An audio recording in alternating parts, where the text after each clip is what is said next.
تو ایک انتہائی امپورٹنٹ ڈیولپمنٹ مڈل ایسٹ میں یہ ہوئی ہے کہ بھارت کی ایک منسٹر ہیں اور وہ منسٹر صاحبہ بڑی امپورٹنٹ ہیں، ان کا نام ہے اسمرتی ایرانی. وہ ایک ڈیلیگیشن لے کے سعودی عربیہ مدینہ میں گئی ہیں. دلچسپ بات یہ ہے کہ اسمرتی ایرانی صاحبہ وہاں پر جب پہنچی، مدینہ منورہ بھی، جدہ بھی، جتنے بھی سٹیز میں، اور جن بھی اتھارٹیز سے ان کی ملاقات ہو رہی تھی انہوں نے سر نہیں ڈھکا ہوا تھا. نارملی خواتین بغیر دوپٹے کے ہولی سٹیز میں نہیں جاتی، بغیر دوپٹے کے. لیکن آپ دیکھیں کہ جو اسمرتی ایرانی صاحبہ ہیں وہ گئی ہیں، ان کے ساتھ ڈیلیگیشن بھی تھا. وہ مکہ کی تصویریں نہیں آئیں، مدینہ کی تصویریں ضرور آئی ہیں. اور انہوں نے وہاں پہ ظاہری بات ہے ایک ڈیلیگیشن لیول پہ ڈسکشن ہوئی ہے اور کہا جاتا ہے کہ یہ ایک بڑی ریئر ایگزامپل ہے that a naan Muslim dignitary کو اس شہر میں ایکسیس دی گئی ہے. یہ ریئر ایگزامپل ہے، دس از اے ریئر ایگزامپل کہ وہاں پر کوئی بھی خاتون جب جاتی ہے، عمرہ کر رہی ہو، حج کر رہی ہو، مدینہ منورہ ہو یا مکہ مکرمہ ہو، تو وہاں پر جو مولوی ملا کھڑے ہوتے ہیں وہ کیا کرتے ہیں کہ اگر کسی کے سر سے یعنی دوپٹہ لیا ہوا ہے، چادر لی ہوئی ہے، اس کا آدھا تھوڑا سا بھی ذرا سے بھی بال نظر آ رہے ہیں تو چھڑی سے مارتے ہیں. آپ کو پتہ ہے چھڑی سے باقاعدہ مارتے ہیں، اس عورت کو مارا جاتا ہے اور اچانک وہ پلٹ کے دیکھتی ہے کہ بھائی کیوں مار دیا، تو پتہ ہی چلا کہ اس کے ایک بالوں کی لٹ نظر آ رہی تھی. تو سر میرا تو سوال یہ ہے کہ آپ ان خواتین کو جو مارتے ہیں تو کیوں مارتے ہیں؟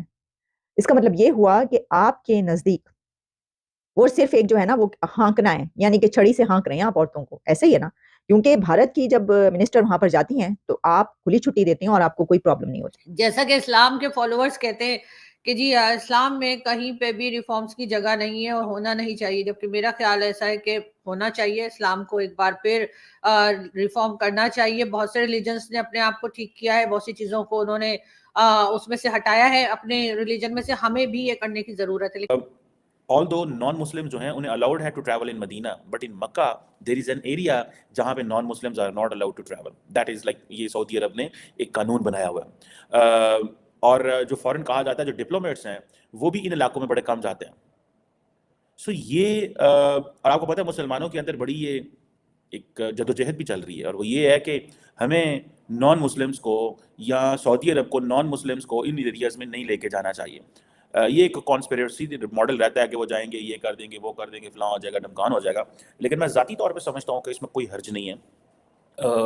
جب مسلمان باقی مذاہب کی پلیسز پہ جا سکتے ہیں تو میری ذاتی رائے میں، مجھے اس میں کوئی مذہبی اور شرعی اور ریلیجیس کسی بات کا نہیں پتہ، لیکن میں ذاتی طور پہ سمجھتا ہوں اس میں کوئی حرج نہیں ہے، جانا چاہیے لوگوں کا. یہ ایک لوگ اگر مذہبی بنیاد پہ نہیں جانا چاہتے، ٹورسٹ پوائنٹ پہ جانا چاہتے ہیں، they want to understand the history, they want to see the sites, historical sites, اس میں کوئی مسئلہ نہیں ہونا چاہیے.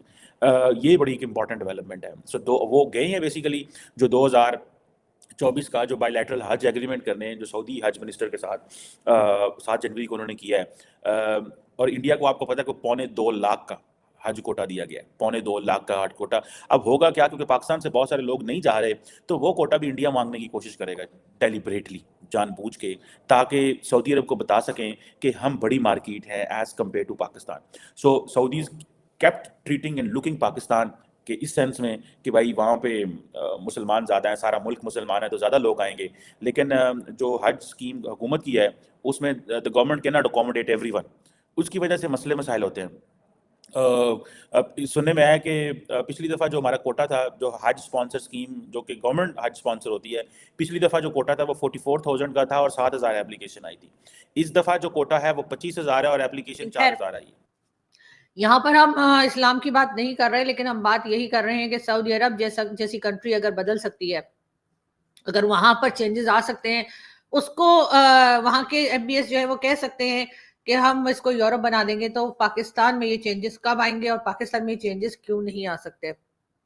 میرا خیال ہے پاکستان میں بھی یہ چینجز آنے چاہیے اور پاکستان کو بھی ایک بار پھر اپنے آپ کو تھوڑا ماڈرنائز کرنا چاہیے. تھوڑے یہ ملا مافیا جو ہیں ان کو سائڈ پہ کرنا چاہیے، اور یقیناً ان سب چیزوں میں پی ایم مودی کا بہت ہاتھ ہے. میں جیسے کہ لوگ کہتے ہیں کہ جی آپ پہلے تو کوئی بات نہیں کرتی تھی پی ایم مودی کی اور اب آپ بہت کرتی ہیں، تو ظاہر ہے میں نے پڑھا، میں نے اسٹڈی کیا، میں نے سنا لوگوں کو اور میں نے اپنے آپ کو کریکٹ کیا، اور اس میں کوئی بری بات نہیں ہے. اگر میں نے اپنے آپ کو کریکشن کی ہے تو اس پہ لوگوں کو برا بنانے کے بجائے میرا خیال ہے مجھے اپریشیٹ کرنا چاہیے. خیر، مودی جی کی ایک اور بہت اچھی چیز جو مجھے محسوس ہوئی وہ یہ کہ بیٹی پڑھاؤ بیٹی بچاؤ اسکیم بھی ایک آئی تھی، اور انہوں نے جو جب وہ انہوں نے اپنا جو ان کا جو فنڈ تھا جو آئی تھنک وہ جب چیف منسٹر تھے اس وقت جو ان کو گفٹس ملے تھے توشہ خانہ کے اور دوسرے وہ سب بھی انہوں نے سیل کر کے اور گرلز ایجوکیشن پہ لگایا تھا.